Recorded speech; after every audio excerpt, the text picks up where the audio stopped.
Hello folks, welcome back to the channel. Thank you very much for joining me once again. You are always most welcome. Well, today, something different for me, a big attack helicopter. Now I know we've had a couple of those Cobras, but this is a really big kit. It's the MENG 35th scale AH64D Apache Longbow. So this is the sort of American heavy attack helicopter that came in very late sort of 90s. After the first Gulf War, although I'm a little bit puzzled by this artwork, because I'm sure in my mind that I don't remember them setting fire to the oil fields in Iraq in the second Gulf War, which is what it operated in. The second Iraq War in 2003, I mean. So I'm a little bit puzzled by that. Maybe there's just something I wasn't aware of, but I know there was this widespread setting fire to the oil fields by the Iraqis in the first Gulf War. Maybe it happened again, but anyway. Very nice artwork, very striking, isn't it, to be honest? So let's get straight into it. Now this isn't my kit. This is it's definitely essential for the black gloves today, because we don't want my paws all over it. And this belongs to a very good friend of the channel, Stuart, and he's actually loaned us a couple of kits to look at over the Christmas period, which is absolutely brilliant. So thank you very much, Stuart. Very, very kind of you indeed. So I'm going to be very careful with it. It has got bags, and he said I can cut open the bags, but I'll reseal them at the end, so they'll be like good as new when I've finished, I promise. So what have we got? It's kit number, what do they call it this time? It's one of these QS numbers, very small, QS 004. On the side we have got some photos. I'll just zoom you into this so you can see it better. We've got pictures of the side, bit of a sort of a 3D render, which I'm not very keen on. I'm not a big fan of this sort of thing, to be honest, but anyway. And as you can see, it's saying the kit's got engraved panel lines and raised rivets. The exterior features and details of the real aircraft are accurately reproduced. And then underneath you've got the engine reproduced as well. And then over here we've got a shot of the cockpit, and again saying the cockpit interior equipment is precisely replicated. And then we've got a nice photo of the finished thing here. Worth just saying as well, by the way, I know that we're not certainly first to the punch on this kit. It's been out for a week or two now, and I know there's lots of other people who've reviewed it. In fact, I think some people, including Phil Flory, I think actually did a back-to-back with TACOMs. So just say a word about TACOM. Many of you will have seen I recently have completed a TACOM kit, the build on the Sea Dart Seawolf. And I really thought that their moulding was excellent, really up there with the Tamyars, etc. But what I didn't like, there were some instructions issues which we've already talked about, but what I really didn't like was the plastic. I found the plastic very hard to work with. It's very hard, and the clean up there's some of their choices of sprue contact gate point on the actual parts are not in the best positions, and some of them needed twin axis clean up, and it's so hard, this plastic. It really takes a bit of working on. Not like everybody else's at all. It's, if you imagine the old Airfix soft blue plastic that people complained about, this is at the absolute other spectrum, end of the spectrum. Rock hard. It's like ABS almost. I don't think it is ABS, but it's like it. I found it tricky to work with, and I mean, it wouldn't put me off a kit if that was the only option, but when there are two, and you've got MENG here, and you'll recall that I recently did the review on the MENG Phantom Wild Weasel, the G.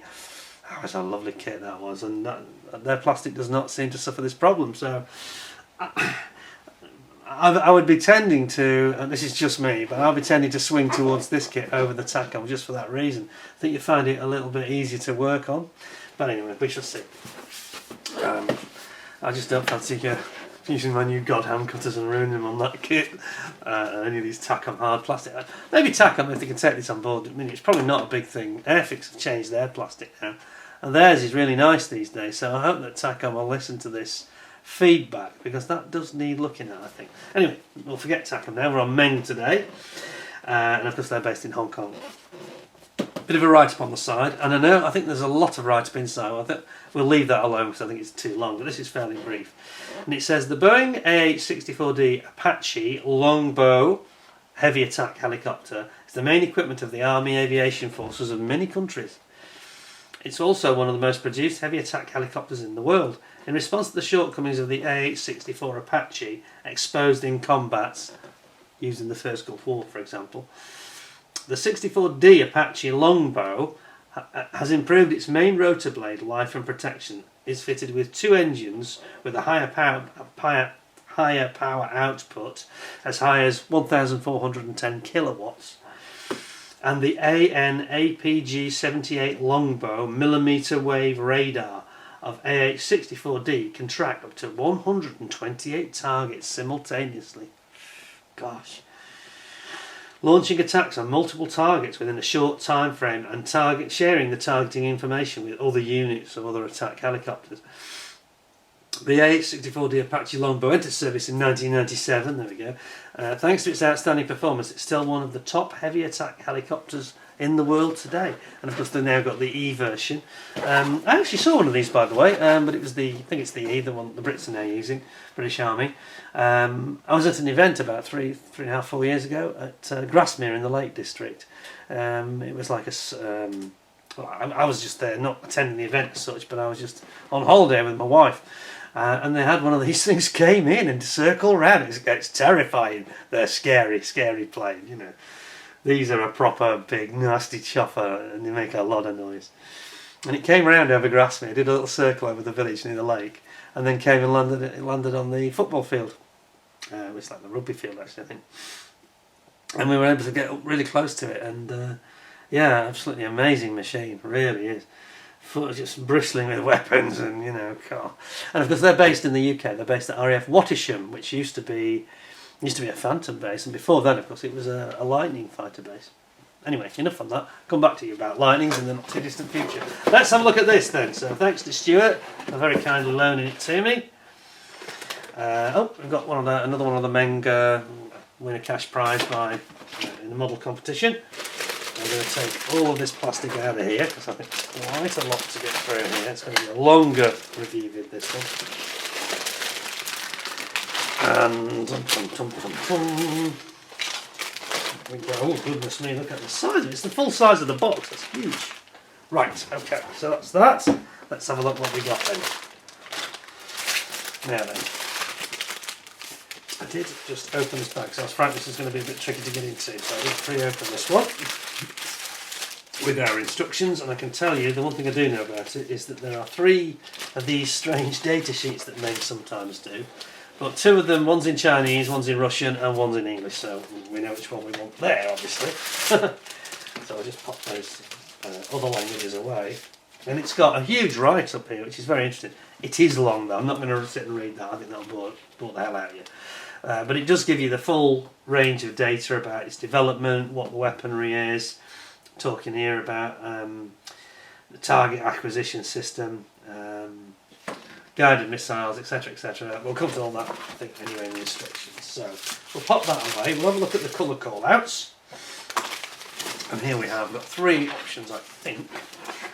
This is a nice big thing, isn't it? Like a Tamiya style. Yeah, very nice. Look at that. Oh, it's a weird looking machine, isn't it? It looks like a big insect, to be honest. Zoom in a little bit more. Let's get you in a bit closer. So, yep, we've got some. A bit closer would be better, actually. There we go. So you've got some fantastic options. It starts off with the US Army in Mosul in Iraq in 2003. Well, there you go. And remember that the Longbow radar is this huge, great dome on the top of the rotors, and of course, being very high, its position enables it to have, you know, interference-free scanning of the terrain. Over here, we've got the 1st Cavalry Division, also in Iraq, March 2003. So this is the Operation Iraqi Freedom, and then. Over here, oh interesting, we've got the Japanese tricolour scheme. Well, that's interesting, isn't it? It's a bit different. Yes, that certainly looks a bit different. Look at that. Interesting scheme. So it's triple colours, obviously. Very nice. Okay, so that's that one. And then we have here, we've got the very large call-outs for all of the many stencils. And I'm just trying to count these. Let's have a look what we got. Oh, there's a lot. 132, 156. Oh. Yes, this is going to keep you busy. There's at least 156 I've spotted already. So 157? Any offers above 157? 157. That's a lot of stencils. Over on the other side, that's just plain. Okay. But there's certainly plenty to keep you busy then on a dark, cold winter's night. There. Now then, let's have a look at what we've got. We've got our instructions, which is a big old pamphlet. Look at this. Now, if this is anything like the ones that we got, oh, they look good, they look good. I was just going to say, if it's anything like the ones that we got on that MENG Phantom, I was most impressed, you know. People have been a little bit put out about me criticising some of the Chinese manufacturers, but MENG seem to be getting it right. In a lot of these areas I've moaned about, MENG are not making those mistakes, and they are producing some clear instructions that, you know, do that thing about giving you the information, making it seem fairly straightforward, even on a very complicated kit. I do see we've got some staples here, a bit Tamiya-like, isn't it? Let's just move those over there. Let's have a look at these decals then. And again, this is very promising, I'll tell you now. We've got some nice photo etch, not much of it, I have to say. I wonder where that goes. We'll see that later, I'm sure. Zoom in for there.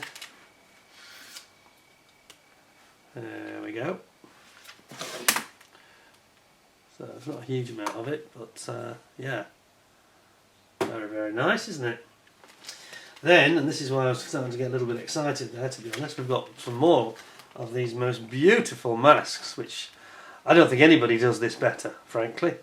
They've got, it basically looks like kabuki tape, or Tamiya tape as we sometimes call it. And it's on, this is label technology, this is where I used to be involved in the label industry, selling them the materials like you've got here, self-adhesive materials. And what they're doing is what we call stripping away the matrix, so they've taken away the waste, the bit you don't want, and this is how a label application machine works. It removes this, and then on a machine in a household products like I don't know, bottle of wine or whatever, it would then the label then gets applied to the product in the factory without all the gubbins in the way. And in terms of models, this is absolutely perfect application of that technology. So it's probably a polypropylene or polyester film that it's sitting on, and that enables them to avoid any cut through, because it's very tough, much tougher than the paper is. So it enables them to control the cutting much better because it's harder, the film. And you end up with an absolutely hassle-free, in theory, a hassle-free mask set without having to, you know, well, with Tamiya you've got to pluck them out, you know. Well, I was going to say, sorry, with Edouard. Let's take Edouard as a previously best example. You've got to pluck them out, then you've got to be careful with the corners and all that stuff. And then with Tamiya you've got to cut them out because they're not cut out for you at all. And then with the likes of Airfix and some others, you know, you don't get a mask set at all, or ICM even. So that is absolutely premium. I mean, that is just fantastic. I just love it. Absolutely great. So, 10 out of 10 on that one. Now then, we've got decals. Let's have a look at these. Got some Japanese ones here. They've got half a sun, but they're very low key. It's really all about, you know, this is really all about stencils on these, because they don't, you know, they're low vis aircraft. They're intended to pop up over the trees, unleash their weapons, and then duck down again. And so, consequently, they don't have too many bright colours apart from the Japanese one. But some really, really tiny stencils. Oh my lord, look at them. Oh, I was wrong. Well, it's 163 stencils in total. See, it goes up to 163 just near my thumb. Ouch. That's a lot. That's a lot. And then we've got the 1st US Cavalry here. You remember that? The crossed cutlasses. You saw them in Apocalypse Now, of course. And the great news about these decals is that they're made by Cartograph in Italy. So that's absolutely fantastic. You know, it's a shame that the likes of Edouard and Tamiya don't do that, isn't it? Actually, you know, if Tamiya were to go to Cartograph, that's probably the one objection that some people make about their products, models, because sometimes they're a bit challenging to use, to be frank. Depending on the kit and what the decal design is, how many there are. It can be a bit of a pain because they're quite thick. Anyway, let's pop those in. That was a bag of just wonder. You got what's not to like. You've got minimal photo etch, nice big one. You've got the most wonderful mask set, and you've got some cartograph decals. Doesn't get any better, does it, really? So this is off to a great start, as far as I'm concerned. Right, now then. This looks like it could take hours, and I'm not going to take hours. I don't think it's actually that complicated in terms of they presented it. It's a big book because they've done it in simple stages, and this is one of the things that I like about MENG and why they are, in my view, probably one of the best Chinese manufacturers of the lot. So here we go. So we've got building up the cockpit tub for the two, the gunner and the pilot. I'm not sure they call him a gunner or they call him Wizzo or how they term it now, but obviously there's a lot of controls here, and you've got helicopter controls. It looks like you've got controls front and rear, so either of them can fly the aircraft, I think. That's the way it looks. And you've got some colours here, which is quite helpful. And again, you've got descriptions, you've got seat assembly, making the weapons, putting in your instruments here. Let's go a little bit closer. I think I've got a bit of a shadow over here I can do without. Let's just try something else with the lighting. There we go, it's a bit better. So we've got all the instrumentation going in, and then you've got your, well that's the instrumentation actually for the back seat driver. Now I think the pilot's at the back, isn't he, if memory serves, on these. They've gone with the Cobra style. I think the pilot sits at the rear because he's got the more elevated position, and the gunner stroke Wizzo is at the front. Instrument panels going in, you've got lovely looking TFT type display panels here, look. They're nice, aren't they? That's obviously a decal going on there.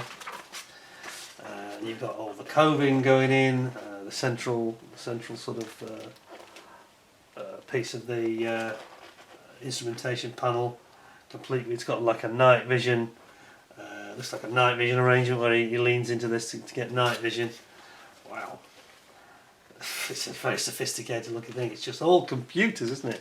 Look at it. It's just no conventional instruments at all. TFT screens everywhere. You got some armour plating, I think, going in the side there. Let's go back a bit. And then over here, we're starting to main rotor shaft assembly. And again, they're describing it for you clearly. Main rotor shaft assembly. Main rotor shaft assembly part 2 over here. That's nice. Looks really detailed. And then you've got a few holes you're going to need to drill here in the side of the fuselage. Looks like you've got some sort of avionics bay, I think, that's going in the side here. Same on the opposite side, holes to drill, avionics bay, and that looks like an exhaust scoop of some description. And then you're going to bring all your two sides of your fuselage and the main rotor shaft assembly in together, clamp it all in, and then you've got the like a polycap, I think that's for the actual rotor assembly itself. Then on the side we've got what they're calling stub wings or pontoons. I suppose they do gain some lift from these when they're travelling at speed, so that's why they call them wings. And on there you're going to have all the weapons mounted, of course. Starboard avionics compartment, my lord. So that entire, I thought it was a fuel tank, you know. So in fact it's the avionics all down the side on both sides. That's remarkable. So you've got starboard, and you've got complete with you've also got some of the weapons for the electric cannon is actually stored in here. Can you see that? All the bullets are there. That's amazing. Look at that. Fantastic. And then on the other side we've got the port side avionics bay again. This entire sort of pod that goes down the side. More avionics. And there's a bay that opens here to show the details inside. Lots of wires and control boxes and things. And then that goes in underneath on the port side there. It goes in underneath that stub wing. You've got the central spine of the fuselage. This is so we can avoid having a silly seam, of course. Great idea, good thinking. So we avoid that problem with no seam down the side, down the centre I should say. A couple of other small parts going on there. Then we get into the engine assembly, so you're going to have a detailed engine. Wow, some remarkable components here. Don't even know what they are, to be honest. Clearly compressor blades there, compressor. And then we've got, what looks like the intake here for the engine. So it's turbine, and it's a turbine engine on these for sure. Jet turbine engine basically. And then on the starboard engine assembly side, this has got all the sort of intakes and the desert filters you can see here going in. It's a lot of detail, isn't it? This is going to be a long build when you build this. It's not going to be rapid. And then we've got the intake side at the front of the engine with like an aero shroud, and then again you've got like what looks like a secondary filter going on here, which I'm thinking is probably an additional filter stroke cooling because of the desert use. Over here we've got the port engine assembly, and again to the side, there's two engines, one engine either side of course. And then you're just repeating basically all the same procedures on the other side. Skip that one. Again, you've got the same assemblies going in on that side as well. And then you're going to attach these engines on the side, like so. Bolts on there, and then there's like the armour plated covers that go over them, which of course is essential for a helicopter that's going to be very much getting in harm's way. And then, and this looks brilliant, doesn't it? And then we're going to do get our canopy ready. So you're going to use your rather wonderful, as I said, canopy masks, and you're going to mask it up. It looks like are there two sets there? Window painting mask. Nope, the other's for something else. But it's fairly clear the way that they show it how it's going to be masked up. That should not take long to mask, in fairness. And then you've got other parts that are going to be masked here. Cockpit canopy assemblies. I think it's like it's the there's a bit of masking. So the paint mask isn't just for the canopy; it's also for the instrumentation panel in front of the pilot. And then here we've got the actual assembly of the divider that goes in and attaches to the canopy. And then the canopy itself is being brought down onto the fuselage there. And then over here we've actually got some M16, is it M16 or AK? AR-15 I think it is. Does it say? It doesn't actually say what the weapons are, but you've got physical weapons in case they get shot down and can defend themselves. So that's quite interesting, isn't it? Then you've got your side windows coming in, and again side windows you've got more masking, that's what the masks are for, and then you're going to bring those side windows in here. Ultimately there's also some stay for wedging the window open. It's really nice. It's amazing, isn't it? There's some proper detail. There's a lot to it. It's a proper meaty kit, this one. And then we've got looks like it's like an air filter I think that might be actually for the air conditioning system on the top next to the rotor, and then the shroud around the rotor itself going in there. Nose mounted electro-optical equipment. This is all the targeting sensors and cameras and things that they use. Heat sensors, etc. Radar. Sorry, not radar, but optical sensors. And then we've got the swiveling, gimbaling night sight, as you can see there. That's gonna, they use that obviously. This is when he uses those the night optical equipment, puts his head down into the sort of goggles, and you can see the targets from a distance. And then over here we've got some mounting of it all at the front. That whole assembly goes on as like a separate sub-assembly. Then you get your windscreen wipers here on the actual front of the windscreen. And then we've got part of the actual gear going in here, the main gear. It's got this rather strange looking gear, hasn't it? It sort of looks a bit insect-like. It sort of, the wheels sort of float backwards, so to speak.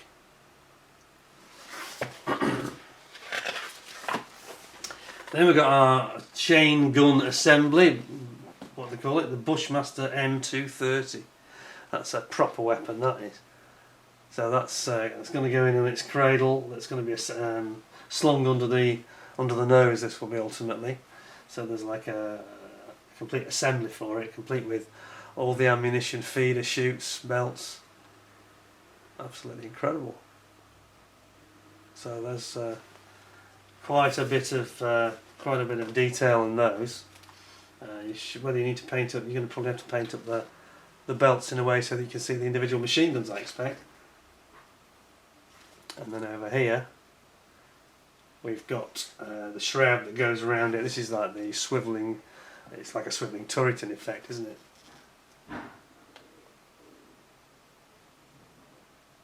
And then we have got that assembly mounting in underneath the chin.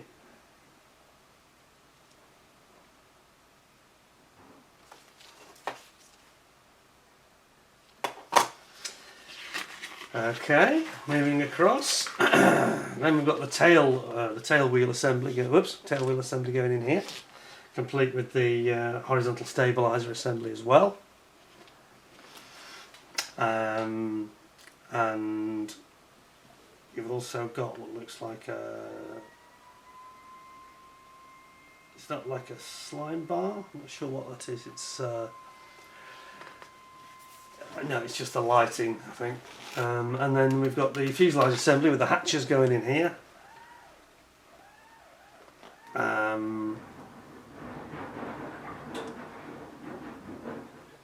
Definitely got something going on outside, haven't we?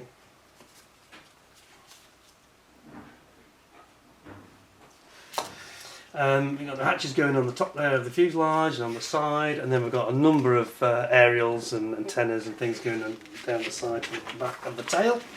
And then on the top we've got a couple of, they're just grab rails actually, well, there may be aerodynamic strakes in fact, effectively. Yeah. So we've got a couple of more access panels underneath here that are going on. And there's what looks like, I think it's a hydraulic line there going on the side. You can have the panel open if you wish. And then we've got the stub wings assemblies, and now we're going to go with these pylons and your weapons. So you've got the M261 rocket launcher pod, and then you've got your AGM-114 Hellfire missiles, which are a guided weapon. Then you've got the Stinger air-to-air missile launcher. So that's to take down any enemy aircraft. And then you've got Hellfires again on the other side going on there. Over here we've got pylons going in. These are pylons for those weapons on the stub wing coming in. And we've got the actual Longbow radar assembly that's going to go on the top, actually being assembled here.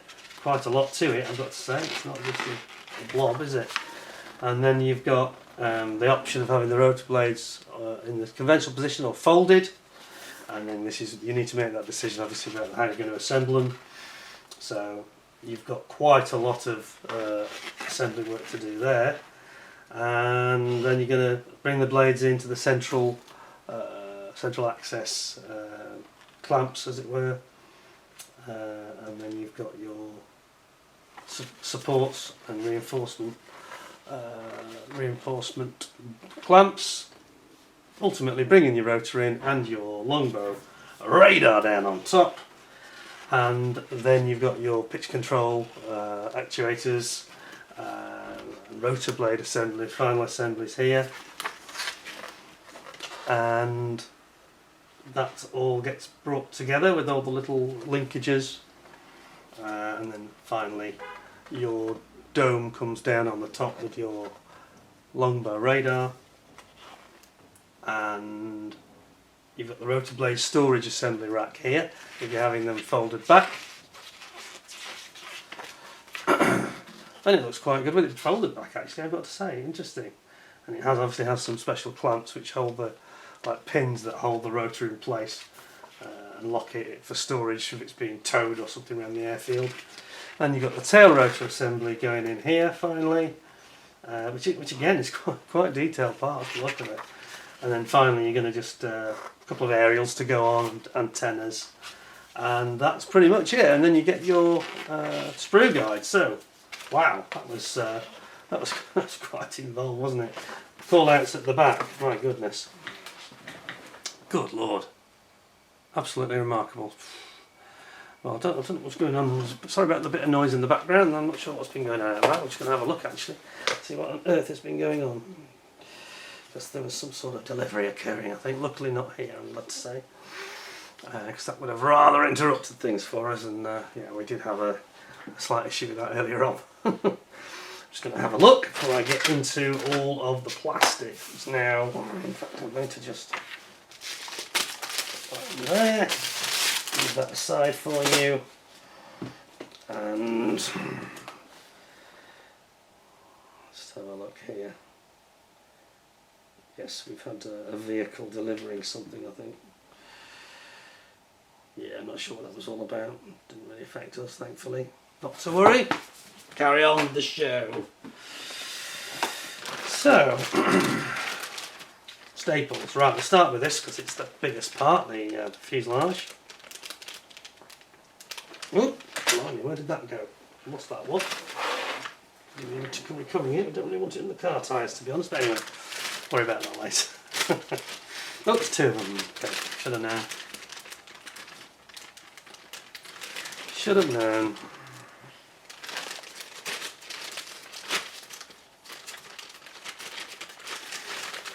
Okay, so, oh, it's massive, isn't it? Huge. So you can see the clever way they've designed this, because they've clearly gone out of their way to make sure that there are no seam lines and unsightly joins. We have got some phenomenal detail here. Look at that. Wonderful riveting detail. And just the depth of it. You've even got, they've obviously slide molded this, you've got recessed detail right inside there. Part of the, where the engine goes in, I think it is. And the rivets are beautiful. Oh, they really feel crisp, I've got to say. Can we see that? Let's get in a little bit closer. That's amazing. Yeah, look at that. And then you've got the tail here. It's a huge tail on them, isn't it? Massive. It really is tall. And then obviously you're not going to have a spine join here because it has that separate spine that goes on the top. So, and another piece here, so you won't have any join or obvious seam running down it whatsoever.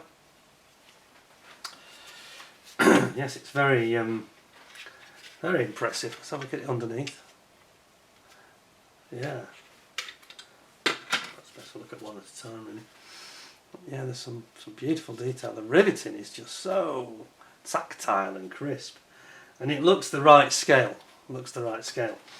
Some of you might remember a week or two ago that we had the Iroquois Huey helicopter from Rubicon, and I was mighty impressed. This is at this rather strange scale of 1/56, which is, of course, is a wargaming scale. But I was mighty impressed with the kit overall. I thought it was absolutely fantastic. The only thing I had reservations about was the riveting was massive. It was like this scale of rivets on a 1/56. Probably even more. It was more like a 1/32. It was a bit out of scale to me. Apart from that, I was very impressed with it, but it just looked a bit odd. And several of the viewers have written to me who are wargamers themselves, and have said, yeah, that's quite typical though in our hobby, because we like things to really pop, and they're trying to make them look quite striking. So they do tend to, these manufacturers do tend to over-exaggerate things like the riveting. Okay, interesting. Oh, we've got some more staples, which is actually good because it means that it's easier to sort of fix the bag and Stuart can have it back pretty much as was. these are these avionics bays that go down the side. Yeah. Let's have a look. Those are huge, aren't they? Massive. Good lord.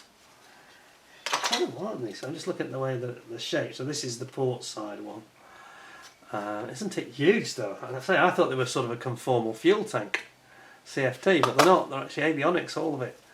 And one side also, on the opposite side, it also holds the weapons. Holds the ammunition, I should say, and the feed for the weapons. But look at that. So you've got a bay there that's open.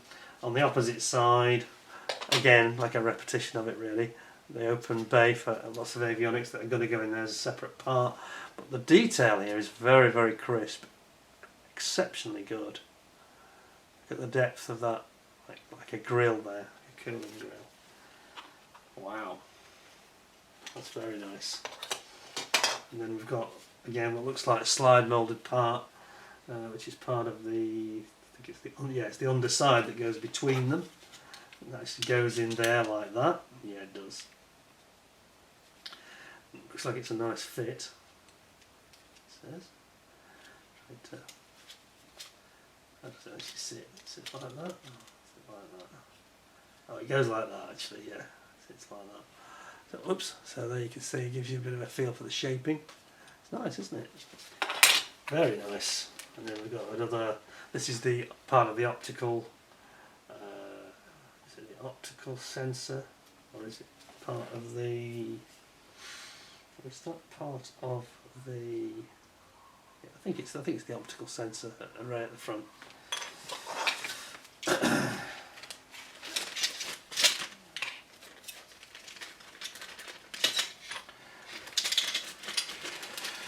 Okay, that's that bit done. Sorry about the noise earlier. I'm glad it's all done now. Let's crack on and look at these parts. I think this is going to be where I run out of helicopter related talent, because as I say, I'm not the greatest expert on helicopters. And I know that there's going to be components here and I am not going to have an absolute clue what they're all for. It's inevitable.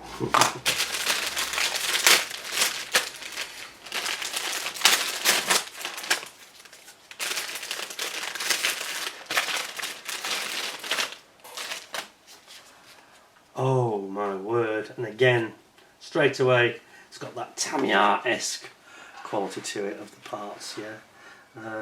Except that on this one, we've actually got some weight on wheels, as you're going to see, which looks absolutely fantastic. Look at those. What beautiful moulding we have here. Beautiful moulding, very fine.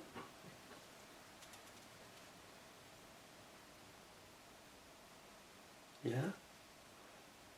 Very, very crisp, lot of tricky to mould detail. And you've got those pylons there for the weapons. And you've got the filters for the engines, which are on both sides of the engine. You've got your tail rotor, one of your tail rotor blades here. And this is actually, I've just realised it's a double sprue this, we've got a twin sprue. Look at that, you've actually got a compressor fan there, look at that. Isn't that beautiful? I am really becoming a fan of Meng, and how things did change in our hobby, yeah? At the start of this year, I wouldn't have given you tuppence for a Meng kit because I'd had, some bad experiences. And then, they have really upped their game, and I think that I said this in the Phantom review video I did. I think the most improved manufacturer this year, not the best, but the most improved from where they were, I think it's Meng. I think they've made some major steps forward in a number of areas, and they're really looking fantastic now, their products. So that is wonderful. This is another one where I was thinking, oh, I'm not really into helicopters in a big way, this could be quite hard work, but as soon as you... It's a bit like the Tamiya F-35, I'm not really into F-35s, but it's like eye candy. As soon as you start opening the bag, you think, oh, I want to see more, I want to see more. It's like that here. Oh, we've got part of the... is that supposed to be loose? I think it is supposed to be loose. How odd. So that's actually part of the dome that goes on. Don't worry, Stuart, I'm not building it. It goes on there, doesn't it? Look at that. It's a nice fit as well. Look at that. This is fantastic plastic, pardon the pun. Look at the rotor, the main rotors. Look at the detail on those. That's amazing. Oh god, that's just phenomenal, really.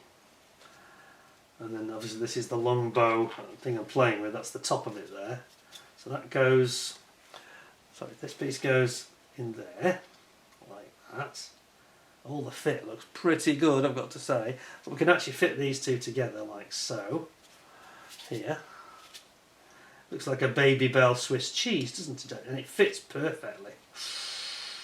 Slightly odd look to it though, because the plastic looks completely different colours actually. That's odd. Can you see that? It's a different shade of plastic. The smaller piece is much darker, yeah. It does look like a Baby Bell there, doesn't it? Anyway, sorry, I'm digressing. Right, back to the rest of it. So you've got the main rotor assembly there, and then you've got all these like connectors and actuators and parts of the actual main shaft there on which the rotor will sit. Isn't it lovely? That's as good as you get anywhere, really. I would say this is somewhat warped, and I don't believe that's deliberate actually. There is a bit of a warp here. I hope that's not going to impact on any of the parts. I'm thinking of the rotor in particular, slightly worrying me. Can you see it? That's quite a warp. It's not really supposed to be like that, I don't think. There's no reason I can see. Anyway, proof of the pudding will be when you try and build it, of course. So always best to get that disclaimer in early. Here we've got the sprues with the blades.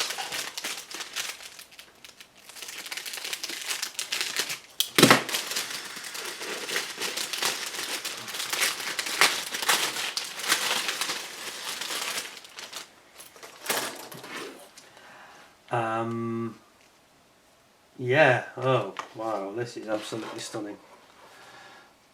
Look at that. Look at those pepper pot rockets peeping out. That's amazing, isn't it?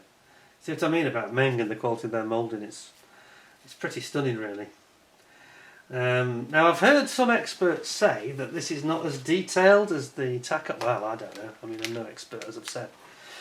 I don't profess to be one on these, but quite how much better it could be, I don't know really. Look at the rotor. Look at the detail on that. Isn't that incredible? See the way, obviously they're a composite blade, I'm pretty sure. They're probably reinforced with aluminium or something more exotic even. And then you've got, I think those are, that's the Stinger missile actually, that, would you believe? And then you've got part of the rotor, the outer rotor clamp assembly there. That's beautiful, lovely sprue. There's two sprues identical here, so that's two the same there. Zoom you back out.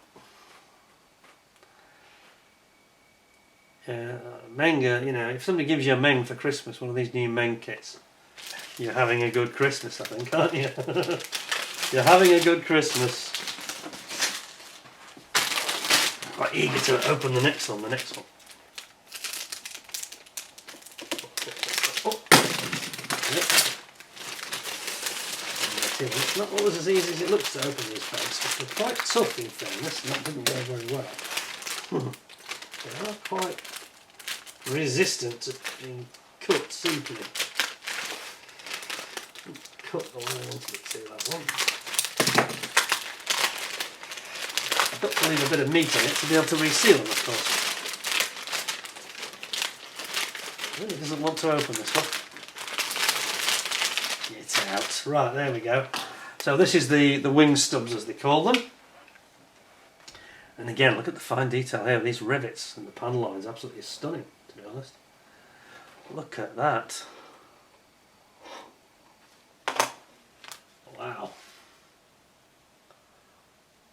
Look at that.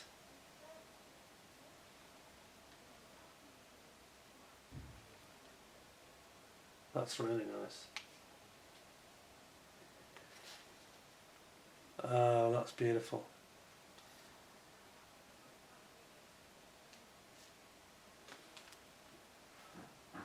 There we go. Oh yeah, that's the underneath of the chin. Sorry, no, it's on the top, isn't it? Actually, towards the rear, looking front to back. And then you've got these, again, avoiding, now I understand better, now I see the plastic. So these are the ones I was umming and ahhing about. So these are like the leading edge of the horizontal stabiliser. And again, they're trying to avoid having a seam, aren't they? So it's a well thought out design, this. You can see how these guys are very much on top of their game. There's a lot of, I would call it Tamiya-esque thinking going on here, which is brilliant, you know. They're thinking about avoiding problems in the build. And here we've got the weapons, and these are just peachy, aren't they? Look at this. Now then. Hellfire missiles, look at those. They're quite short, the Hellfire, aren't they? Not a long missile at all. Quite short, with very short, stubby fins. And I mean, they're basically a short-range rocket, guided rocket, aren't they? Missile, I should say, not rocket. Look at the detail here. Look at the way they've got these. I think it's the attachment points here for. I don't know if it's where the wiring attaches on. I'm not quite sure, but look how finely moulded that is. Isn't that lovely? You got your pepper pots here. And then you've got the rear of them here. They have the little tabs where they pull them out to make them live. Absolutely brilliant. Gorgeous, gorgeous plastic.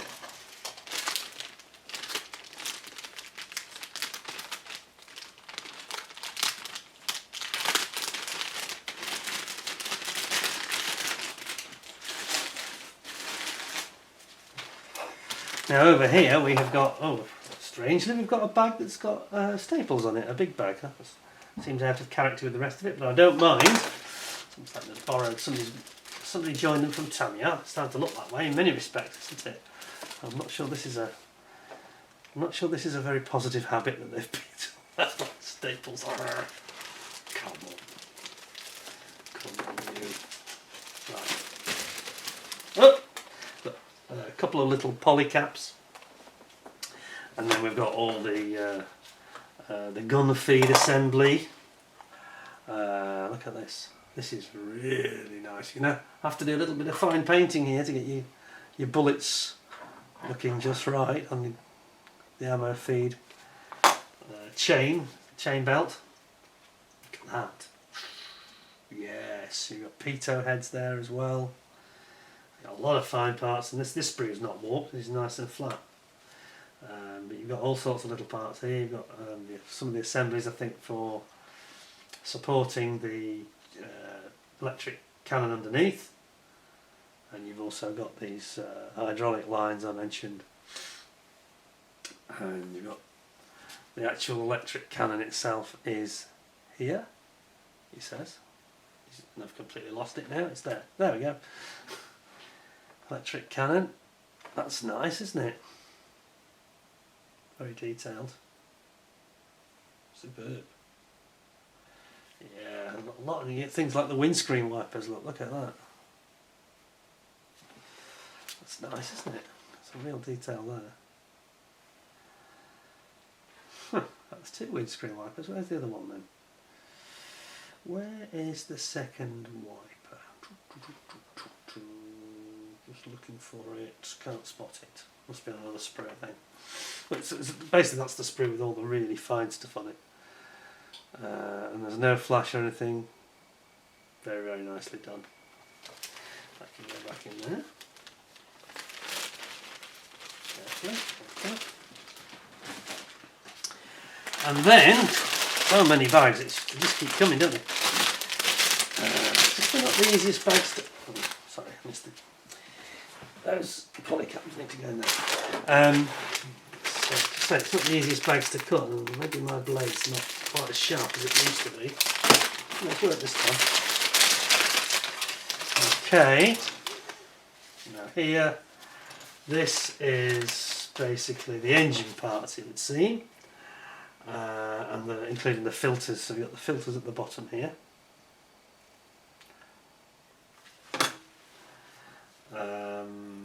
And you've also got parts of the undercarriage here for the legs, for the main gear legs. Also you've got your tail wheel here.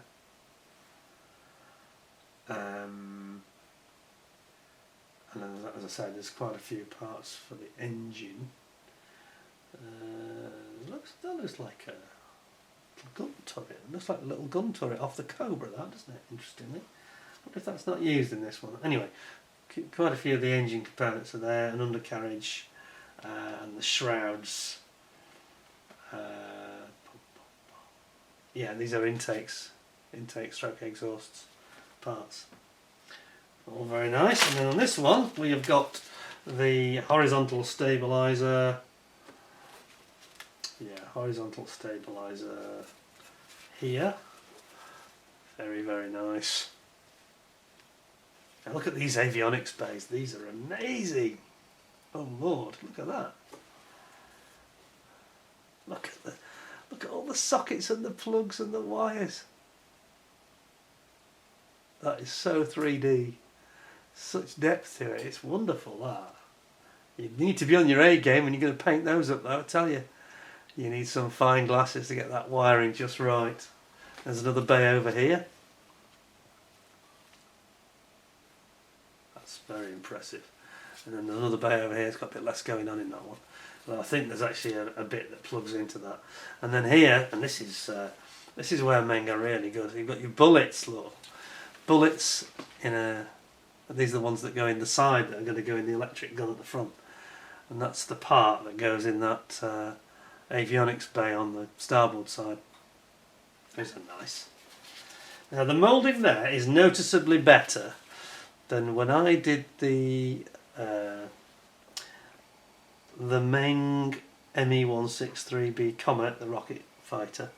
That had a similar piece like that, but it wasn't so well moulded. It was quite flashy. It was a bit troublesome, actually. No problem there, is there? That looks absolutely brilliant.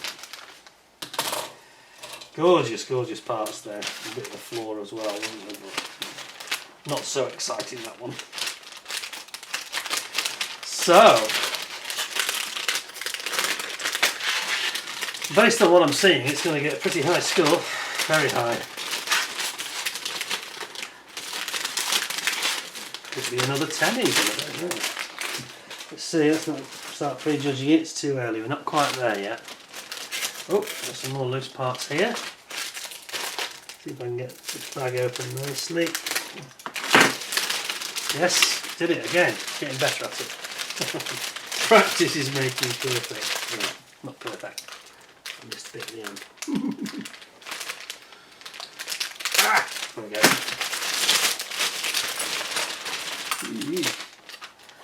So what we got here? Are they napalm? It's like napalm tanks to me. Oh dear. That does look like a napalm tank, doesn't it? I think it might be. Oops. See what you make of this. It does look like a napalm tank, that. It does. Can't recall it in the instructions. I'm not sure about that one. And then we've got all the interiors and detailing of the cockpit. So look at the rear cockpit wall and all the padding on it. That's quite cool, isn't it? Again, loads of avionics there, wiring and sockets. And then you've got your main tub here.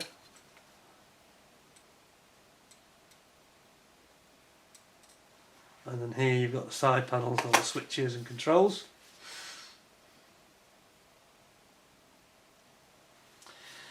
And then we've got the TFT display screens are over here.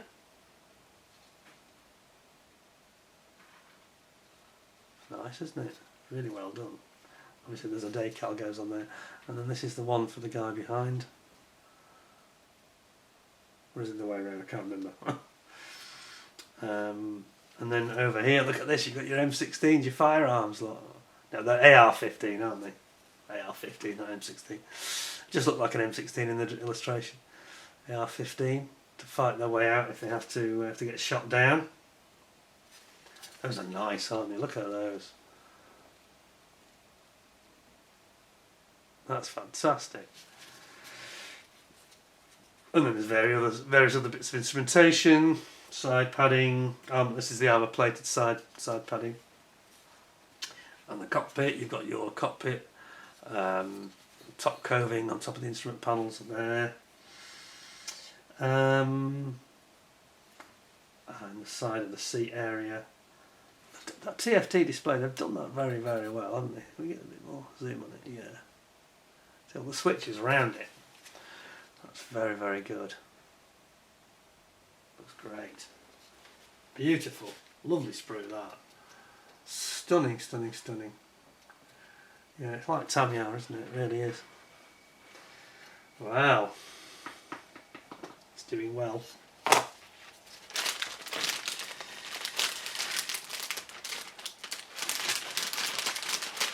Can it beat the Tamiya F35 though? Big ask that, isn't it, I think. There's certain things in that kit which... there was actually something in that kit I forgot to point out. I'm sure by now this may have been discussed in comments probably already, I don't know. But, in one of the last sprues I looked at, there was loads of ejector pin marks, which I didn't pick up on straight away. They weren't actually that bad to the eye, but the camera picked them up quite a lot.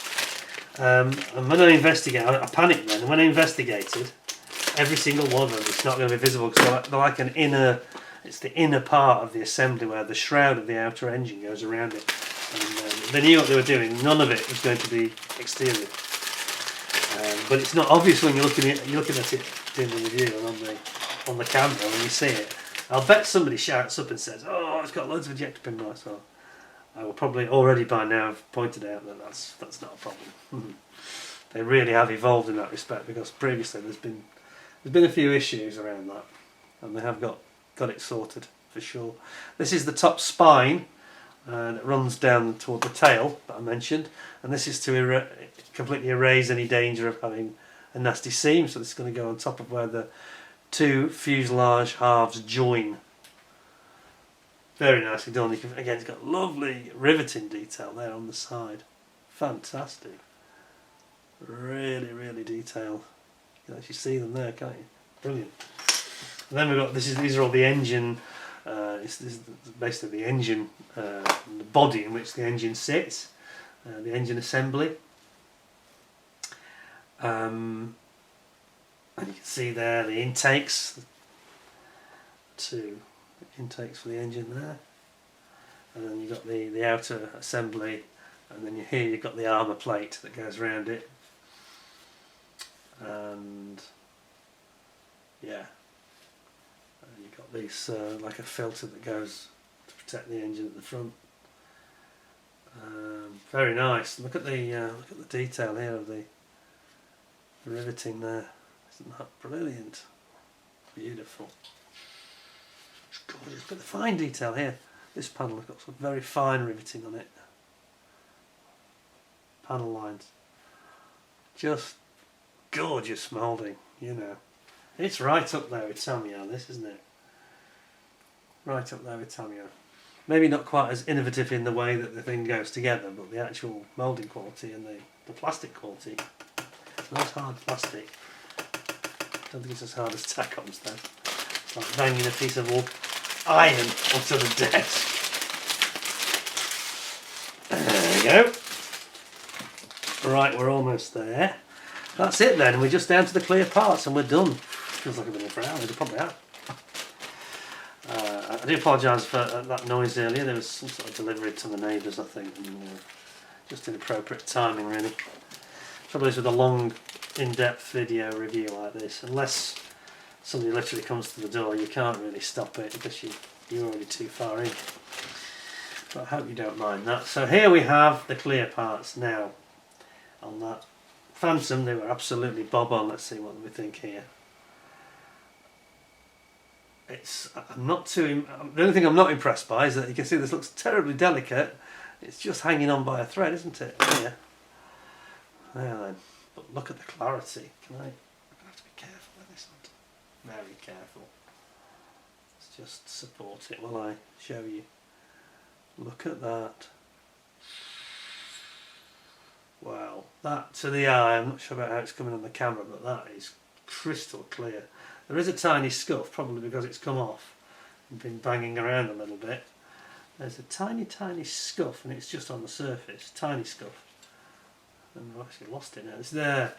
Yeah, it's tiny. It's not in the mould or anything. I think it's just transit scuffing because it's been whacking against the bag, probably. I think they've made those. Yeah, they've made the contact point a bit too weak for sure. But anyway, we won't dwell on that. Let's just focus on the quality and the clarity. It's very, very beautiful. Yeah, again, there's like a slight scuffing here, just a tiny mistiness. It is so minor though. I mean, that'll polish out with one wipe, I think. It may just even be dust. Is it on this side? I think it's on the underside. I think it's on the underneath. Just a slight scuff. I'm not sure that some of these manufacturers are still as good as Great Wall Hobby at protecting the parts. You know, what would be great to see, like Tamiya did on, was it the F14, I think it is? They actually protect their clear part by putting it in one of those kind of a cage, like a with the clear part in the middle. Did they do it on the Phantom as well? I think they did.